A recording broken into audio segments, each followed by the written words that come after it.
What's up, family? It's your girl, Dr. Shonna.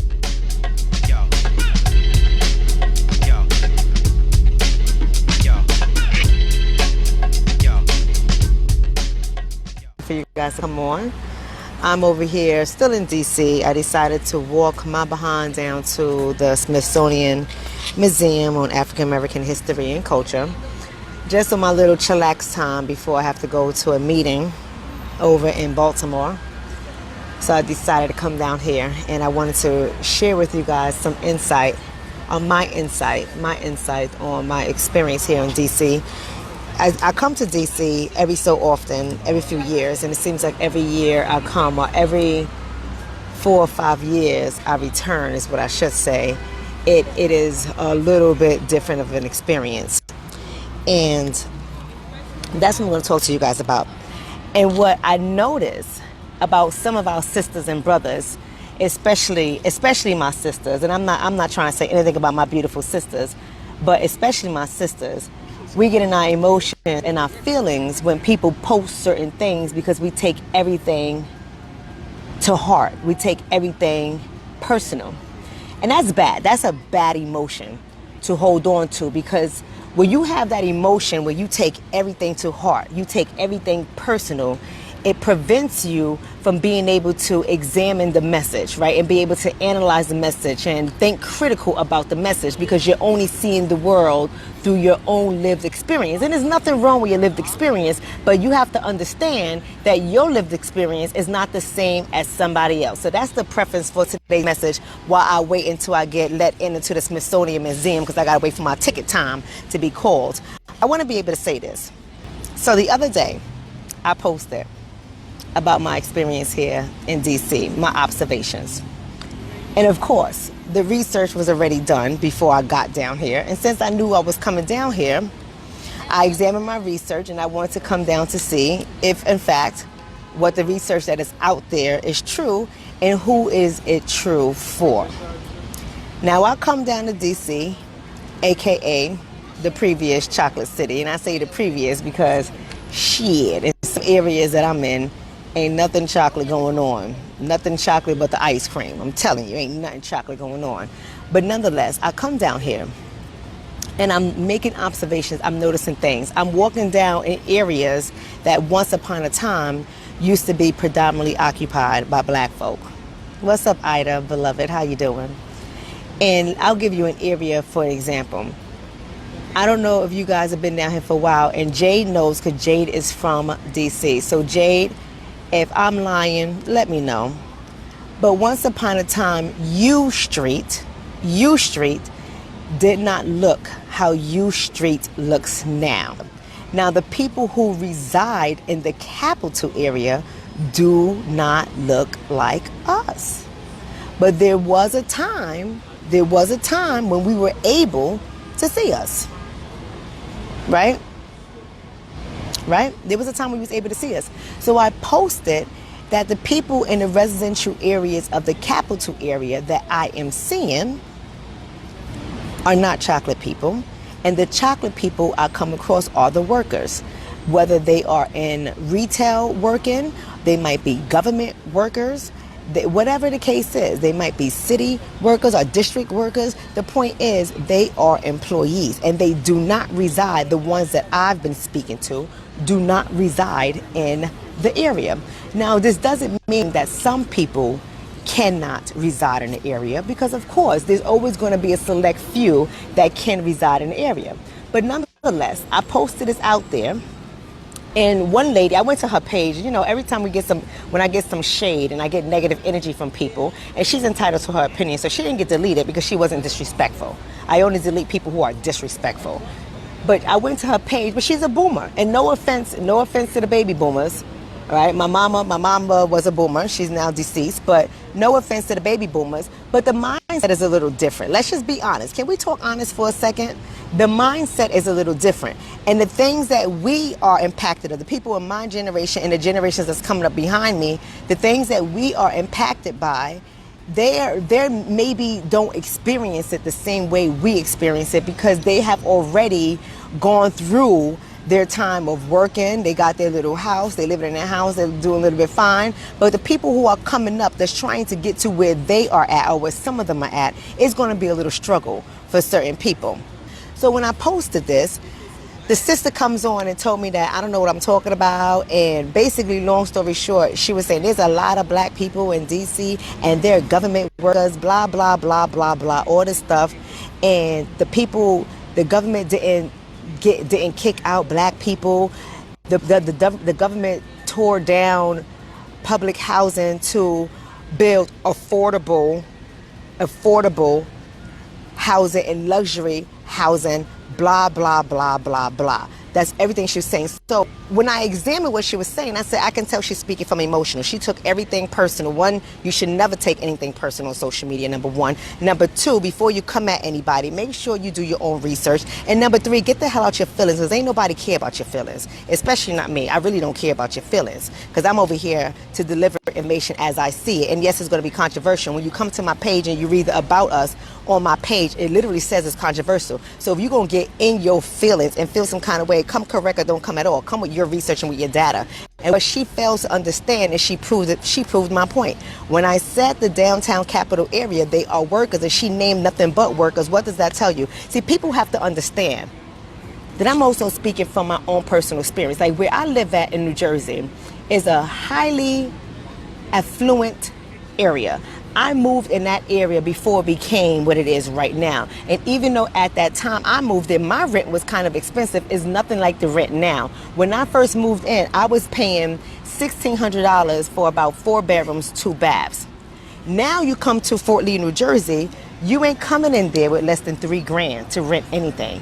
With less than $3,000 to rent anything. Now we have to understand this. I only share this in a transparent way to put things into perspective. And here is the perspective.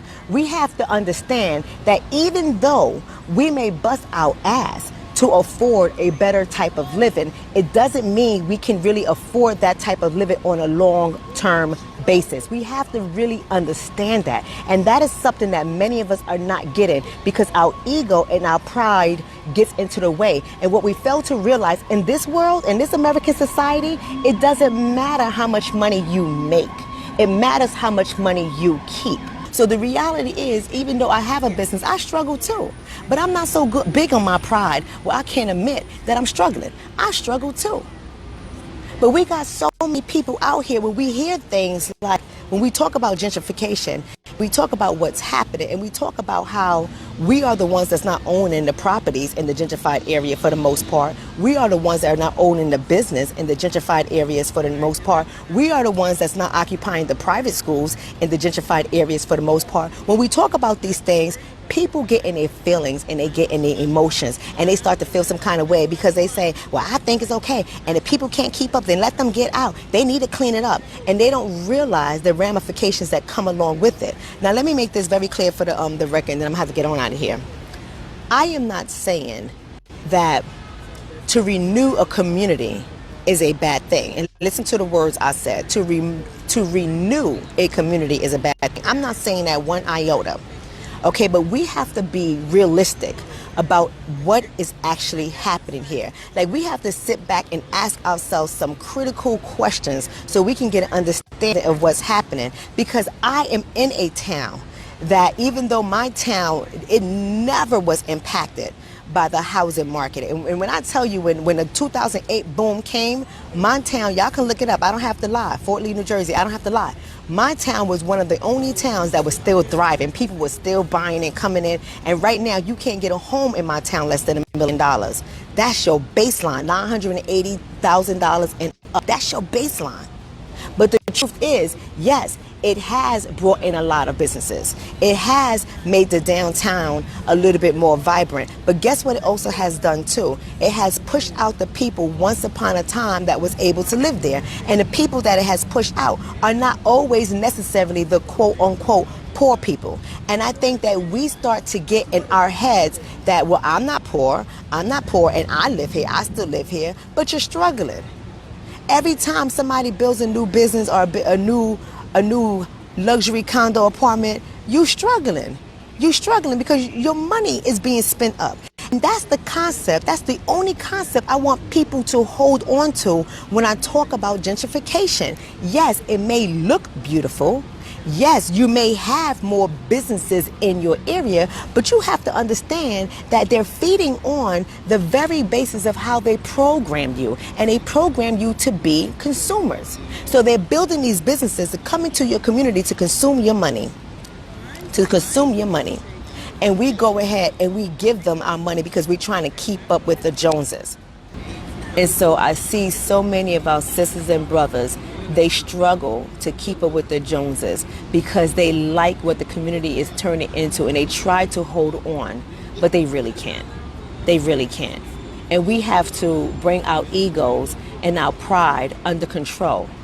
And we have to be able to say, this is no longer my calling. This is no longer my journey. We have to be able to say that if we're not going to do what we need to do to fight it. We have to be doing preventative work. We have to know how to go to the city hall or whatever the building it is that has your permits and stuff and pipings. We have to know how to read those permits that are being requested. We have to know what to look for when it comes to new construction, what to look for when it comes to renovations, what to look for when it comes to piping. We have to know these things because this will tell you way ahead of time if someone is looking to gentrify your community. If someone is looking to gentrify your community. So yeah, DC may be beautiful now to look at, but it does pain my heart when I think about the people that it is hurting. And for all the brothers and sisters out there, if we can even call you brothers and sisters, who don't care about the people that is hurting, the ones that say, well, if they can't take care of it, let them get out and let them leave, because I believe that was her comment on my feed. And if you can't take care of it, then you gotta go, you gotta get out. And it's like blaming the victims. And I'm not saying there aren't bad seeds in our community. We know that there are bad seeds in our community. But what I'm saying to you is when you take that mindset where you have like, well, let them go. Let them go and, figure out on their own. We don't want them in our communities. If they can't afford to stay here, then they need to leave. When you have that mindset about your own sisters and brothers, that tells me something about you, because you have to think beyond yourself. This right here that's going on, it is greater than you and I. It is greater than you and I. And when I take that mindset, if I was to take on that mindset, I will become like so many others who work against the cause, who is constantly working against the cause. I have a doctorate. I can easily, trust me, I'm already enlisted in a university. I'm a continuing education instructor. I can easily give this all up and go ahead into academia and teach 2 or 3 days a week and make a pretty penny and work a couple of hours. I can go ahead and do that. I can take a sabbatical and sit down and write and publish, right? And still get my salary, still get my benefits, still get my retirement. I can do that. But when I took on this mission, I took on this mission in the field of social work, not for me, but for my brothers and my sisters in the struggle. For me to be able to break things down for my sisters and brothers that no one else is telling them how to go about this game. No one else is showing them how to pull it together and succeed. No one else is revealing to them the programming that they have received, the social engineering that they are under. No one has been telling them to look for the chess pieces and learn how to play chess and move about the board. I can give this all up. But I choose not to, because it's greater than me. When I'm making history, when I leave this world, I want people to know me for what I have done, not for what I didn't do. Peace and blessings to all my sisters and brothers. Share the video. Thank you so much for being a part of this network, and I'll see you guys soon. Peace.